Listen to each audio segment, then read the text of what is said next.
At one time, you could have argued that the Intercontinental Championship was one of the most important in wrestling. And I know now you're rolling your eyes going like, yeah, right, Simon. And next you'll be telling us at one point in your life you had hair. Well, I did. See? I mean, well, no, this is clearly a wig. However, I do have evidence and it's right there. I told you. None of this ties in at all. Within the confines of the WWF, however, of course it was never seen as bigger than the World Championship. But look, there were moments when it was at least on a level pegging, and even if you don't want to believe that, people actually cared about it. I mean, it was the workers' belt, or a tool to let you know who was going to be the next big thing. And let's take someone like Chris Jericho. When Chris Jericho was a kid dreaming of being a professional wrestler, he wanted to become the Intercontinental Champion because his hero at the time was none other than Ricky Steamboat. He had held that title with such prestige and such honor and such pride, which begs the question, what the hell happened? And as I am sitting down, as you already know, it means we are going to investigate the day the WWE Intercontinental died.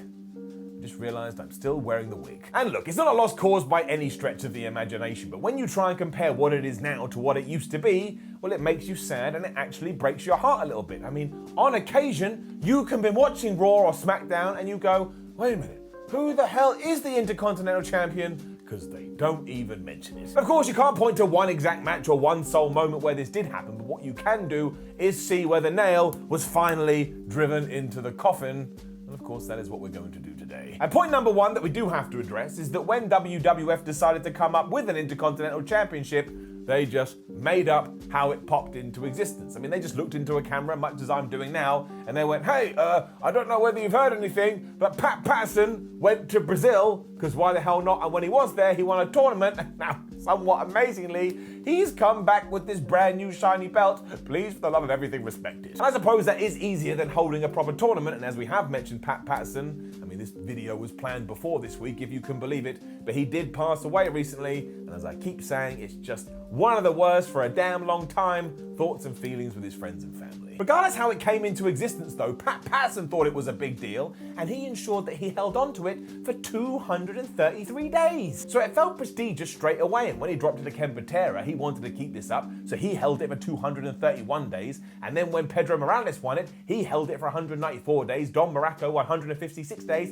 and when Morales held it back, he held it for like 450 days. Somebody call CM Punk. And during this period too, the WWF separated from the NWA, meaning they no longer had access to that big gold belt. So they wanted to push their own world championship, but they needed a secondary title too. You see how this all fits in. And this was especially true because in the olden days, Vince McMahon enjoyed running shows on the same night. So you'd have show A and show B. And as I'm sure you can figure out, show A was headlined by the World Championship, but show B was headlined by the IC title. So if this one didn't feel very good, nobody was going to turn up and buy a ticket. And by the time Randy Orton lookalike Tito Santana was feuding with Greg Valentine, we were arrayed to the races that really doubled down when, of course, the Macho Man Randy Savage and Ricky Steamboat decided it was the greatest thing they'd ever seen in their life. I mean, even the Honky Tonk Man went out of his way to make sure it felt like something worth giving a damn about. He held it for like 92 million years. And sure, the way he lost it was kind of crap, but even then, it kind of helped the Ultimate Warrior too. And don't forget, his gimmick was, I'm Felt Elvis, look at my pants.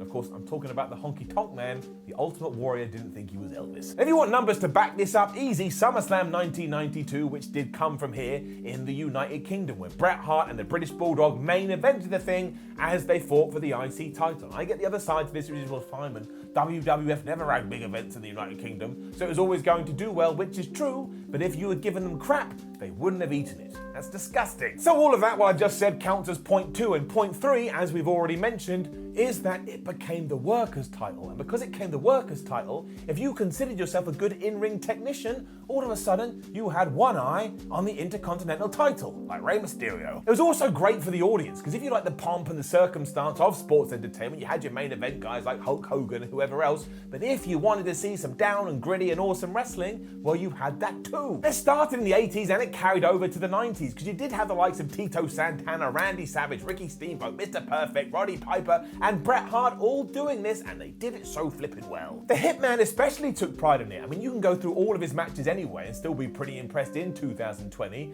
but look what he does when he is the IC champ. He would kiss it and he would worry about losing it because he acted like it was more important than his entire family. I was watching going, I can't believe it. It's a little bit bad, but Bret Hart actually values that more than his flesh and blood. And that moves us on to point 4, which is while now you can become a brand new star and just flutter your way up to the main event scene, that wasn't the case back in the day. As a rite of passage, you would go through the mid-card, and 9 times out of 10, if you were good enough, you'd become, wait for it, the Intercontinental Champion. It was used as a measuring stick to see if you could handle the pressure and if you could have good enough matches. And sometimes people won that thing and then they vanished because management went, oh, they weren't able to pull their own weight. So it was the ultimate job interview. And once again, if you want to go back to 1997, you can see that when Stone Cold Steve Austin and The Rock were fighting over it. Even when they were doing that, there was just something in the air that made you go, I think these two are going to go on to bigger than things than this, but I sure as hell am glad we're starting here. So those two traded that back and forth, and of course you remember the time when Austin sent a page to The Rock and it said 316, and the Great One's eyes just bulged out of his head. I mean, nobody sends pages anymore, but it was good at the time, I promise you. And sure, it kind of sucked when Austin just gave The Rock the title because he wanted to focus on the WWE Championship instead, but he never turned and looked at the camera and went, oh, by the way, I did this because I don't care about it. And I tell you, now in the modern day, you do get that every now and then. Point is that no one could ever say this was simply a prop. Austin had earned it, and he was using it to fuel him forward. And then all that changed. Because then at point number 5 is the Attitude Era. Now I know everybody loves this and we all want the Attitude Era to come back, and a lot of it was great, but nothing is perfect, and a lot of it was also absolute buff trash. With matches becoming shorter and shorter and the WWF hierarchy decided that they had to surprise the audience every 4 seconds, the Intercontinental Championship started to be passed around like a hot potato. Now I never understand that phrase because who the hell is passing around a hot potato, but I can visualize it and it makes sense. Still, if you do want more numbers as proof, when Pat Patterson won it in 1979, it would only change hands 30 times right up to the point that Jeff Jarrett won it from Razor Ramon at the Royal Rumble 1995. In the 5 years after that though, it changed hands 31 times, going up to the point that Chris Jericho beat China for it at the Royal Rumble 2000. On top of that, in the first decade it existed, no reign lasted less than 100 days, and during the Attitude Era, if you were able to hold it for 2 weeks, people were like, wow, what a grand and amazing champion. Some guys only held it for a day. A day? What can you do in a day? I mean, that is less than a holiday, unless your holiday is crap. And point number 6, and I do want to make this clear, is that doesn't mean that the matches sucked. This whole idea of it being the workers' belt stayed alive, as the likes of Shelton Benjamin, Chris Jericho, Randy Orton, Edge, Christian, and a bunch of others went out of their way to prove they knew what they were doing. The issue, though, was that it was slowly becoming an afterthought because Vince McMahon had essentially given up on it. You know how that goes. He plays with his new toy for 3 minutes, gets bored of it, and then goes and finds a new one, and he really meant that in 2002, when he killed off the Intercontinental title. Because yes, point 7, and please do prepare yourself, on October the 20th, 2002, we had a winner-takes-all match at No Mercy between Triple H and Kane. The world title was on the line, the IC title was on the line, and because the game won, it was bye-bye secondary belt. Of course, it was even worse by the fact that they were fighting over the fact that Kane potentially or potentially did not have sex with a dead person. And this is another reason why we don't talk about it. It just makes you a little bit ashamed to be a wrestling fan. Like if my mum had walked in 2002 and went, hey sweetie, what's going on? I went, Mum, please don't talk to me. That aside though, there's something even worse here, because it was the company telling you, even if you like this championship, please change your mind. We don't put any value in it, and we really would appreciate it if you felt the same. Because they didn't care about any kind of a backlash, which there was, by the way, but they had made their decision, and their decision was gold. Which allows us to finish up on point 8, which is then really ever since then, it has just felt insignificant. It returned in May 2003, meaning it was only gone for 7 months, but I don't know what the hell happened in that period, but when it did pop back up on our screens, everybody just seemed to be like, oh great, I'm the Intercontinental Champion. We mentioned a prop,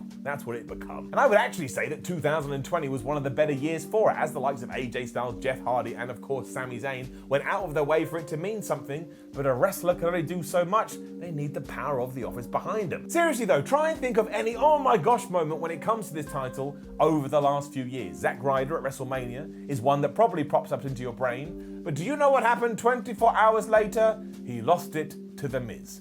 Doesn't that just tie in to everything I've already said? So really, it could just never catch a break, which was the same for Zack Ryder, so maybe somehow that all makes sense. The point is, I love the Intercontinental title to this day, and I always will do, but I just would love it even more if WWE gave it a slight push in the right direction. How awesome would it be if a WrestleMania could be headlined by the IC title because everybody was so invested in it? Now that probably brings up questions about what the hell happened to the WWF Championship, but I'm not talking about that today, so I don't have to worry about it. Now, please do leave a comment below and let us know what you think about the IC title. Does it deserve to die, or should it be brought back up to the prominence I think it so deserves? And like the video, share the video, and subscribe. Head over to whatculture.com, read yourself some articles, follow What Culture on Twitter, What Culture WWE, and watch more videos here on What Culture Wrestling. My name is Simon from What Culture. Thank you for checking me out as always, and I'll see you when I see you.